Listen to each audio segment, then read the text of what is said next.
Hi guys, for this video guys, mag-DIY ta guys, maglinis tan ng aircon. Kailangan natin linisan guys at mahina na ang lamig at medyo may amoy na guys ang baho na ng buga. Itong aircon na ito guys, bahay. Ako lang dito naglilinis tong umuwi ako. Pag basic lang guys, kayang-kaya yan.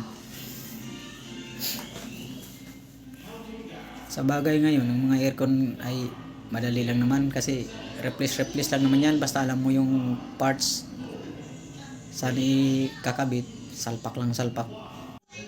Linisan natin ang maayos guys, kay susunod na naman na uwi ang linis nito. Dami na siguro dami na itong dumi.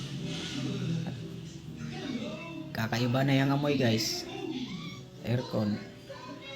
Alam mo guys, pag ganitong basic lang, madali lang naman, basic lang, linis yan, mga filter. Tapos siyempre kailangan mo rin ng pressurized na tubig diyan, saka sabon. Ngayon kung may alam ka namang iba, di baklasin mo na para maayos ang pagkalinis. Ito guys, pag palinis mo sa iba to, every 3 months ang linis kasi dapat ng aircon, every 3 months.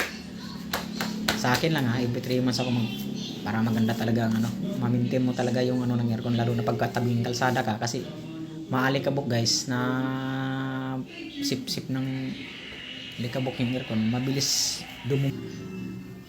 Kaya guys yan hindi ko talaga nilalagtaan yan pag ako umuwi. Bago ko bumabalik, nililinis ko yan. Iingatan mo lang naman dyan yung mga motor na huwag mabasa. Yan, dali lang naman ang pagbubuga niyan. Kung mahirapan akong dukutin yan guys, tinatanggal ko talaga. Saka ibabalik ko lang din ng ayos para medyo makukuha mo yung ayos na paglinis. Guys, abangan nyo na lang guys para matapos yan. Thank you.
Guys, kabit na natin.